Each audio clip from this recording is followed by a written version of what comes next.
Pintu sir Brazil আর এই সালাম sir Argentina.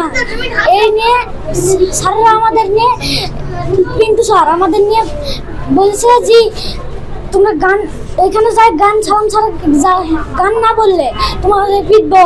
এই জন্য আমরা তিনজন যায় ওইখানে গান বলছে যায় সারে মাথা গরম হয়ে গেছে অনেক কয়বার তিনবার বলেছে।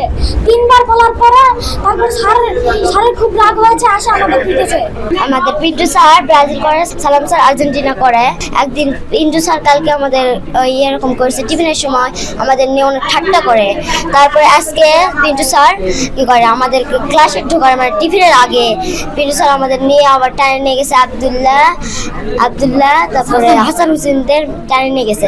তারপরে আবার টিফিনে সালাম স্যার ঢোকার আগে আবার গেছে টানে নিয়ে গেছে। তারপরে স্যার ক্লাস থেকে যাওয়ার সময় আবার নিয়ে গেছে যাই বলছে খালি কলছি বাজে বেশি এটা গান বলতে বলছে।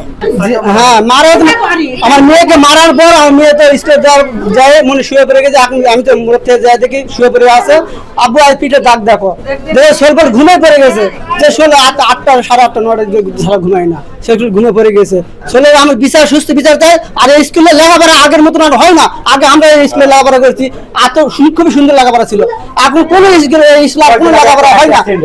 শুধু শোলবেলা কি যে আকার বুঝে দেয় আর মাস্টাররা মনে করে যে আমরা ইংরেজি বেতন পেতাম তাহলে ভালো হতো।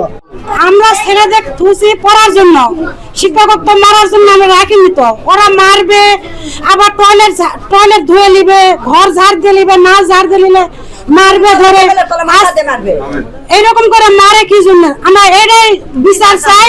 আর এখানে জানা ঝাড়ু দেওয়া আর বাথরুম ধোয়ার জন্য যান মানুষ দেয় এখানে।